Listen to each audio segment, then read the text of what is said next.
Durgai Amman matrimony channel சார்பாக அன்பான வணக்கங்கள். உங்களுக்கு நல்ல வரன் சீக்கிரம் அமைய எங்கள் சேனல் சார்பாக வாழ்த்துக்கள். நம்ம சேனலை புதுசாக பார்க்குறவங்க இந்த சேனலை சப்ஸ்கிரைப் பண்ணிவிட்டு வீடியோ பார்க்க ஆரம்பிங்க. பெயர் நிர்மலா, வயது 33, இந்து, ஜாதி தடையில்லைன்னு சொல்லியிருக்காங்க. மீன ராசி, உத்திராட்டாதி நட்சத்திரம், பிஎம் முடிச்சிருக்காங்க. இவங்க கோழி பண்ணை வச்சுருக்காங்க. திருமண நிலை பார்த்தீங்கன்னா முதலாக இருந்தாலும் சரி, மறுமணமாக இருந்தாலும் சரி ஓகேன்னு சொல்லியிருக்காங்க. இவங்க நாமக்கல் மாவட்டத்தில் வசிச்சுட்டு இருக்காங்க.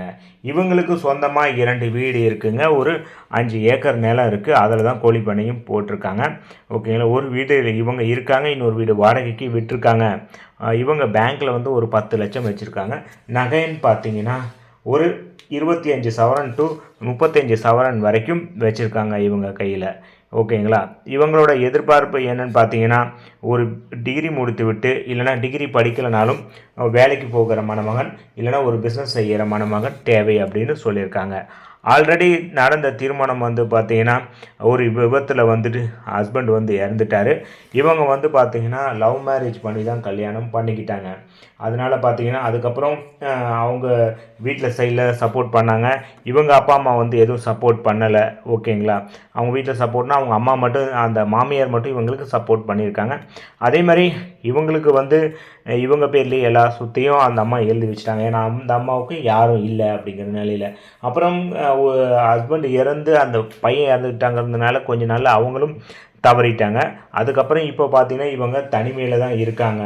இவங்க தனிமையில் இருக்கிறத மறந்து நல்ல வாழ்க்கை வாழ்வதற்கு ஒரு நல்ல மணமகன் தேவை அப்படிங்கிறத சொல்லியிருக்காங்க. மற்றபடி பெரிய எதிர்பார்ப்புலாம் எதுவும் இல்லைங்க. ஏழை மணமகனாக இருந்தாலும் பிரச்சனை இல்லை. படிச்சுட்டு ஒரு வேலைக்கு போகிறவராக இருக்கணும், இல்லை படிக்கலைனாலும் பரவாயில்ல, ஒரு பிஸ்னஸ் செய்கிறவராக இருக்கணும், மாத வருமானம் இருக்கிறவராக இருந்தால் போதும் அப்படின்னு சொல்லியிருக்காங்க. இவங்க கோழிப்பண்ணை மூலமாக ஒரு 50,000 மாதம் சம்பாரிச்சிட்ருக்காங்க. வாடகைன்னு பார்த்தீங்கன்னா ஒரு 10,000 ரூபா வந்துட்டுருக்கு. மாதம் இவங்க வந்து ஒரு 6,000 சம்பாரிச்சிட்ருக்காங்க. அது இல்லாமல் விவசாய காடுகளும் கொஞ்சம் இருக்குங்க இவங்க. ஓகேங்களா. இவங்க எதிர்பார்க்கறது என்னென்னா வீட்டோட மணமகனாக எதிர்பார்க்குறாங்க.